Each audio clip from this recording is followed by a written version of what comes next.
AYUSH ಶಂಕರ್ಘಟ್ಟ YouTube ಚಾನಲ್ಗೆ ಸ್ವಾಗತ.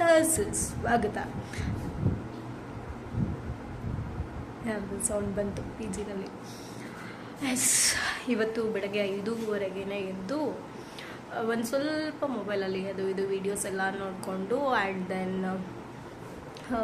P ಜಿನಲ್ಲಿ ಇವತ್ತು ಪೂರಿ ಆ್ಯಂಡ್ ರೈಸ್ ಆ್ಯಂಡ್ ಹೆಸರು ಕಾಳು ಗಟ್ಟಿ ಸಾಂಬಾರು ಎಲ್ಲ ಆಯಿತು. ಅದನ್ನು ತಿನ್ಕೊಂಡು ಎಷ್ಟು 10:15 ಅಷ್ಟೊತ್ತಿಗೆ ಆಚೆ ಕಾಲಿಟ್ಟವಳು, ಫ್ರೆಶ್ ಅಪ್ ಆಗಿ ಕಾಲಿಟ್ಟವಳು.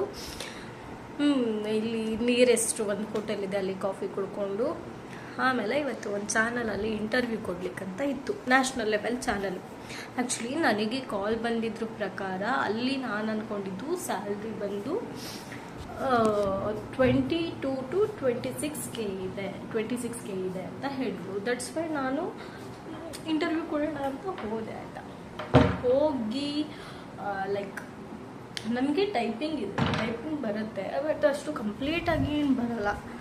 ಅದಕ್ಕೂ ಮುಂಚೆ ಈ ಗೂಗಲ್ ಮ್ಯಾಪನ್ನಂತೂ ನಂಬಿ ಹೋಗೋದೇ ಅಲ್ಲ ಗುರು. ಆ ಗೂಗಲ್ ಮ್ಯಾಪ್ ನಂಬ್ಕೊಂಡು ಹೋಗ್ಬಿಟ್ರೆ 3 ನಾಮ ಹಾಕಿಸಿ 100 ಕಿಲೋಮೀಟ್ರ್ ಅಡ್ಡಾಡಿಸ್ಬಿಡುತ್ತೆ.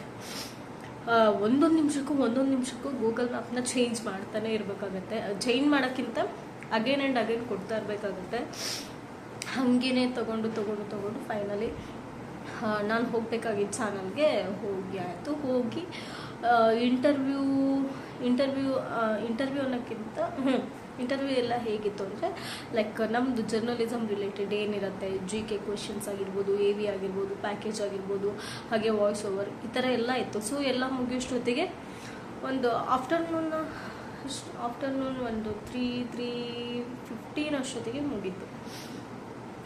ಮುಗಿಸ್ಕೊಂಡು ನಮಗೆ ನ್ಯಾಷನಲ್ ಲೆವೆಲ್ ಚಾನಲ್ ಅಂದಾಗ ಒಂದು ಇತ್ತು, ನಮ್ಮ ಸರ್ ಕೂಡ ಹೇಳಿದರು 22 to 26K ಸಿಗತ್ತೆ. So it's based on your skills ಅಂತ ಹೇಳಿದರು. ಸ್ಕಿಲ್ಸ್ ಅನ್ನೋಕ್ಕಿಂತ ಈ ಒಂದು ಪ್ಯಾಕೇಜಿಂದ ಸ್ಟಾರ್ಟ್ ಆಗುತ್ತೆ ಅಂತ ಹೇಳಿದರು. ಹಾಗಾಗಿ ಕೊಡೋಣ ಅಂತ ಹೋಗಿ ಕೊಟ್ಟು ಕೊನೆಗೆ ಹೆಂಗೆ ಹೇಳಿದ್ರು ಅಂದರೆ 1 year ಟ್ರೈನಿಂಗ್ ಥರ ಆಗುತ್ತೆ, ಟ್ರೈನಿಂಗ್ ವಿತ್ ಸ್ಟೇ ಫಂಡ್ ಥರ ಕೊಡೋದಂತ. ಅದು 14 to 14.5 ಇರುತ್ತೆ ಅಂತ ಹೇಳಿದ್ರು. ಸೊ ಇದೇ ಹೊಡೆದೋಗ್ಬಿಡ್ತು. ನಾನು ಅಂದ್ಕೊಂಡೆ ಇಂಟರ್ನ್ಶಿಪ್ಗಿಂತ ಜಾಬೇ ಆಗೋಯ್ತಲ್ಲ, ಇನ್ನೇನು ವರಿ ಮಾಡ್ಕೊಳ್ಳೋದು ಬೇಡ ಅಂತ ಅಂದ್ಕೊಂಡಿದ್ದೆ. ನೋಡಿದ್ರೆ ಎದೆ ಹೊಡೆದೋಗಿ ಇವತ್ತು ಏನು ಮಾಡಬೇಕು ಅಂದ್ಕೊಂಡಿದ್ದು. ಲೈಕ್ ಇಂಟರ್ವ್ಯೂ ಕೊಟ್ಟಿದ್ದು ವೇಸ್ಟ್ ಅಂದರೂ ಆಗಿಲ್ಲ, ಯಾಕಂದರೆ ಒಂದೊಂದು ಚಾನಲಲ್ಲೂ ಒಂದೊಂದು ಥರದಲ್ಲಿ ಒಂದು ಏನು ಇಂಟರ್ವ್ಯೂನ ತೊಗೊಳ್ಳೋದ್ರಿಂದ ಆ್ಯಂಡು ಎಲ್ಲ ಕೂಡ ಎಕ್ಸ್ಪೀರಿಯೆನ್ಸ್ ಆಗುತ್ತೆ. ಯಾವ ಥರ ಕ್ವೆಶನ್ಸ್ ಕೇಳ್ತಾರೆ, ನಾವು ಅದಕ್ಕೆ ಯಾವ ರೀತಿ ಪ್ರಿಪೇರ್ ಆಗಬೇಕು, ನಮಗೆ ಅಂದರೆ ಏನೇನೆಲ್ಲ ನಾಲೆಡ್ಜ್ನ ನಾವು ತೊಗೋಬೇಕು ಅನ್ನೋದು ಇದಾಗುತ್ತೆ. ಬಟ್ ಸಕಲವಾಯಿತು. ಬಟ್ ಎಲ್ಲ ಅಲ್ಲಿ ಪ್ರೊಸೀಜರ್ ಹೆಂಗೆ ಫಾಲೋ ಮಾಡ್ತಾರೆ ಅಂದರೆ ಬಾಯಿ ಮಾತನ್ನೋಕ್ಕಿಂತ ಎಲ್ಲ ಸಿಸ್ಟಮೆಟಿಕ್. ನೀನು ಅಲ್ಲಿಗೆ ಹೋಗಬೇಕು ಅನ್ನೋದ್ರಿಂದ ಹಿಡಿದು ನೀನು ಅಲ್ಲಿ ಹೋದ್ಮೇಲೆ ನಿನ್ನ ಇಂಟರ್ವ್ಯೂ ಹೇಗೆ ತೊಗೋಬೇಕು ಅನ್ನೋದೆಲ್ಲನೂ ಕೂಡ ಸಿಸ್ಟಮೆಟಿಕಲಿ ಇರುತ್ತೆ. ಆ್ಯಂಡ್ ಅದೇ 3:30 ಅಷ್ಟೊತ್ತಿಗೆಲ್ಲ ಮುಗಿಸ್ಕೊಂಡು ಇನ್ನೇನು ಆಚೆ ಬಂದೆ. ಆಯಿತಾ, ಬಂದ ಮೇಲೆ ಅವನ ಅಜ್ಜಿ ನಂಗೆ ಬಂದಿದ್ದು ರೂಟ್ ನೆನಪಿದೆ ಅಂದ್ಕೊಂಡು ಬಂದೆ, ದಿಕ್ಕು ತಪ್ಪದೆ. ಅಪ್ಪ ಬೆಳಗ್ಗೆನೂ ಆಲ್ರೆಡಿ ಮಿಸ್ ಮಾಡಿಕೊಂಡೆ ಹೋಗಿದ್ದೀನಿ. ಬಂದಿದ್ದು ಕೂಡ ಬೆಳಗ್ಗೆನಾದರೂ ಪರವಾಗಿಲ್ಲ, ಅರೌಂಡ್ 2.5 to 3 kilometers ಓಡಾಡಿದ್ದೀನಿ ಬೆಳಗ್ಗೆ. ಬಂದ ಮೇಲೆ ಲೈಕ್ ಆಫೀಸಿಂದ ಬಂದು ಜಸ್ಟ್ ಒಂದು ಕ್ರಾಸ್ ಮಿಸ್ ಆಯ್ತು ಅಷ್ಟೆ. ಮಿಸ್ ಆಗಿದ್ದು ಮ್ಯಾಪ್ ಹಾಕೊಂಡು ಒಂದು 7 to 8 kilometers ಅಲ್ದಾಡಿದ್ದೀನಿ. ಇನ್ನೇನು ಮಾಡೋದು, ಕೊನೆಗೆ ಅಲ್ದಾಡಿ ಎಲ್ಲಿಗೆ ಹೋಗಿದ್ದು ಅಂದರೆ, ನೆನ್ನೆ ನಾವು ಒಂದು ಮಾಲಿಗೆ ಹೋಗಿದ್ವಿ, ರಿಲಯನ್ಸ್ ಮಾಲಿಗೆ ಹೋಗಿದ್ವಿ. ಆ ರಿಲಯನ್ಸ್ ಮಾಲಿಂದ ಮತ್ತೆ ನನಗೆ ಅಲ್ಲಿ ರಿಲಯನ್ಸ್ ಮಾಲ್ ಆದಮೇಲೆ ಮತ್ತೆ ನಂಗೆ ದಾರಿ ಗೊತ್ತಾಯಿತು. ಸೊ ಅಲ್ಲಿ ಹೋಗಿ ಟಿಫನ್ ಬಾಕ್ಸ್ ಬೇಕಿತ್ತು, ಅದನ್ನ ತೊಗೊಳ್ಳೋದ ಬೇಡ ಅಂತ ನೋಡಿ ತೊಗೊಳ್ಳಿಲ್ಲ, ಹಾಗೆ ಬಂದಿದ್ದಾಯಿತು. ಸೊ ಅಲ್ಲಿಂದ ದಾರಿ ಇಟ್ಕೊಂಡು ಸೀದಾ ಪಿ ಜಿಗೆ ಬಂದರೆ ನನ್ನ ರೂಮ್ಮೇಟ್, ಕ್ಲಾಸ್ಮೇಟ್,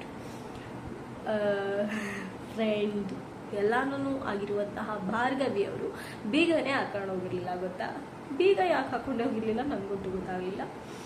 ಆ್ಯಂಡ್ ಹಾಗೆ ಜಸ್ಟ್ ಲಾಕ್ ಆಗಿತ್ತು ಅಷ್ಟೇ ಇವತ್ತು. ಆ್ಯಂಡ್ ಬರೋಷ್ಟೊತ್ತಿಗೆ ನಮ್ಮ ರೂಮ್ ಅಂತೂ ಫುಲ್ ಕ್ಲೀನು. ಯಾಕಂದರೆ ನಾವು 2 ಶೇರಿಂಗ್ಸ್ ರೂಮ್ ತೊಗೊಂಡಿದ್ದು. ಇಲ್ಲಿ ಯಾರೂ ಬಂದಿರಲಿಲ್ಲ ಅನ್ಸುತ್ತೆ, ನಾವಷ್ಟೇ ಬಂದಿದ್ದು. ಕ್ಲೀನ್ ಮಾಡ್ಕೊಡೋಕೆ ಹೇಳಿದ್ವಿ, ಅಷ್ಟನ್ನು ಕ್ಲೀನ್ ಮಾಡಿ ಕೊಟ್ಟರು. ಕೊಟ್ಟಮೇಲೆ ಶಿಫ್ಟ್ ಮಾಡಬೇಕಿತ್ತಲ್ಲ ಎಲ್ಲ ಕಡೆ, ಅಲ್ಲಿ ಒಂದು ರೂಮಿಗೆ ಶಿಫ್ಟ್ ಮಾಡಿ ಆಯಿತು. ಎಲ್ಲ ಪಾಪ ಭಾರ್ಗವಿನೇ ಮಾಡಿರೋದು ಆಯಿತಾ. ನಾನು ಬಂದು ನೋಡಿದ್ರೆ ಫುಲ್ ನೀಟಾಗಿ ಕಾಣಿಸ್ತಿದೆ, ಚೆನ್ನಾಗಿತ್ತು. ನಿನ್ನೆ ಎಲ್ಲ ಬಂದ ಮೇಲೆ ಇನ್ನೇನು 4 ಗಂಟೆ ಅಷ್ಟೊತ್ತಿಗೆ ಭಾರ್ಗವಿ ಬಂದು ಪಾಪ ಫುಲ್ಲು ಟಯರ್ಡ್ ಆಗಿಬಿಟ್ಟಿದ್ಲು. ಲಗೇಜ್ ಎಲ್ಲ ಇಟ್ಕೊಂಡು ಅವ್ರ ಅಮ್ಮನೇ ಬಂದು ಆಮೇಲೆ ಮತ್ತೆ ನಾವು ಮಾಲಿಗೆ ಹೋಗಿ ಏನೇನು ಬೇಸಿಕ್ ಥಿಂಗ್ಸ್ ಬೇಕು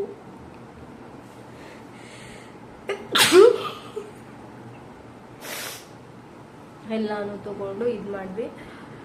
ಸೊ ನಾನು ಹೋಗೋ ಚಾನಲಲ್ಲಿ ಟೈಮಿಂಗ್ಸ್ ಏನು ಅಂದರೆ ನಾಳೆ ಗೊತ್ತಾಗುತ್ತೆ. ಯಾಕಂದರೆ ನಾಳೆಯಿಂದ ಇಂಟರ್ನ್ಶಿಪ್ ಸ್ಟಾರ್ಟ್ ಆಗುತ್ತೆ. ಇವತ್ತು ಜಸ್ಟ್ ಒಂದು ಇಂಟರ್ವ್ಯೂ ಅಷ್ಟೇ ಕೊಟ್ಟಿದ್ದು.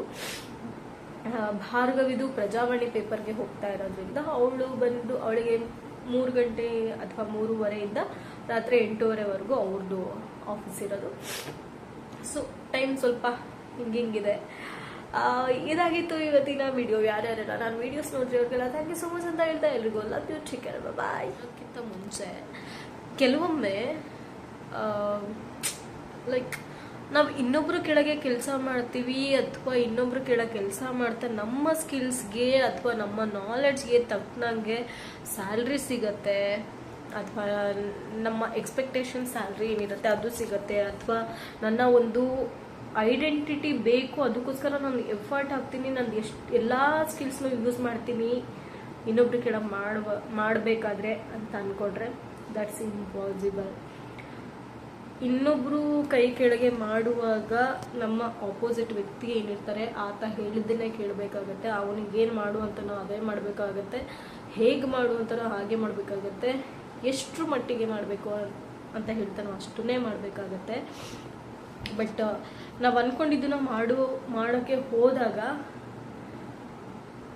ಸರಿಯಾದ ರೀತಿಲಿ ನಾವು ಮಾಡಲಿಕ್ಕಾಗಲ್ಲ. ಯಾಕಂದರೆ ನಾವು ಇನ್ನೊಬ್ಬರು ಕೈ ಕೆಳಗೆ ಮಾಡ್ತಾ ಇರ್ತೀವಿ ಆಯಿತಾ.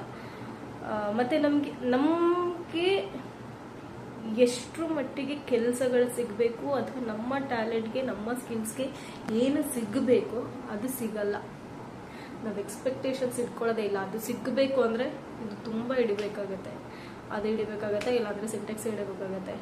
ಸೊ ಆ ಥರ ಹಿಡಿಲಿಲ್ಲ ಅಂದಾಗ ನಾವು ಫೀಲ್ಡ್ಗಳಲ್ಲಿ ಯಾವುದೇ ಒಂದು ಫೀಲ್ಡಲ್ಲಾದರೂ ಸರ್ವೈವ್ ಆಗ್ತೀವಿ ಅನ್ನೋದು ತುಂಬ ಅಂದರೆ ತುಂಬ ಕಷ್ಟ. ಆ್ಯಂಡ್ ನಂಗೆ ಅನಿಸಿದ್ದು ಇನ್ನೊಂದು ಕಡೆ ಇದು ಮಾಡೋಕ್ಕಿಂತ ನನ್ನದೇ ಓನಾಗಿ ಏನಾದ್ರು ಮಾಡಬೇಕು. ಲೈಕ್ ಇವಾಗ ನಾನು ಮೀಡಿಯಾದಲ್ಲೇ ವರ್ಕ್ ಮಾಡಬೇಕು ಅಂದರೆ ನನ್ನದೇ ಆದಂತಹ ಚಾನೆಲ್ನ ಕ್ರಿಯೇಟ್ ಮಾಡಬೇಕು, ನನ್ನದೇ ಆದಂತಹ ವಿಡಿಯೋಸ್ ಮಾಡೋದನ್ನು ಸ್ಟಾರ್ಟ್ ಮಾಡಬೇಕು, ನನ್ನದೇ ಆದಂತಹ ಬೆಳವಣಿಗೆಯನ್ನು ನನ್ನ ದಾರಿಯಲ್ಲಿ ನಾನೇ ಕಂಡುಕೋಬೇಕೆ ಹೊರತು ಇನ್ನೊಬ್ಬರ ಕೆಳಗೆ ನನ್ನ ಬೆಳವಣಿಗೆಯನ್ನು ಕಂಡುಕೊಳ್ತೀನಿ. ಅದು ಸೂಕ್ತ ದಾರಿಯಲ್ಲಿ ಸೂಕ್ತ ರೀತಿಯಲ್ಲಿ ನಾನು ಕಂಡುಕೊಳ್ತೀನಿ. ನನ್ನ ಟ್ಯಾಲೆಂಟ್ಗೆ ಅಥವಾ ನನ್ನ ಸ್ಕಿಲ್ಸ್ಗೆ ಸರಿಯಾದ ರೀತಿಯಲ್ಲಿ ಅವಕಾಶ ಸಿಗತ್ತೆ ಅನ್ನೋದು ನನ್ನ ಚಾನಲ್ಗಳಿಂದ ಅಥವಾ ನನ್ನ ಒಂದು ಸ್ವಂತವಾಗಿ ನಾನು ಏನು ಆರಂಭ ಮಾಡ್ತೀನಿ ಅದರಿಂದ ಅನ್ನೋದು ಬಿಟ್ಟರೆ, ಇನ್ನೊಬ್ಬರು ಹತ್ರ ಮಾಡ್ತಾ ನಾವು ಸರಿಯಾಗಿ ಗುರ್ತಿಸ್ಕೋತೀವಿ ಅಥವಾ ಸರಿಯಾದ ಎಕ್ಸ್ಪೆಕ್ಟೇಷನ್ಸ್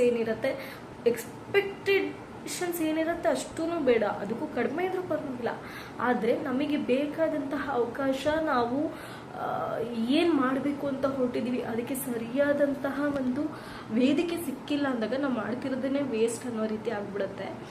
ಸೊ ಅದಕ್ಕೆಲ್ಲ ನಾವು ಒಂದು ದಾರಿ ಕಂಡುಕೋಬೇಕು ಅಂದರೆ ನಮ್ಮ ಸ್ವಂತವಾಗಿ ನಾವು ಆರಂಭ ಮಾಡಬೇಕು. ಅದಕ್ಕಂತಲೇ ಸೋಷಿಯಲ್ ಮೀಡಿಯಾ ಇದೆ ಆಯಿತಾ. ಸೋಷಿಯಲ್ ಮೀಡಿಯಾ ಇದೆ, ಯೂಟ್ಯೂಬ್ಸ್ ಇದೆ, ಫೇಸ್ಬುಕ್ ಇದೆ, ಇನ್ಸ್ಟಾಗ್ರಾಮ್ ಇದೆ.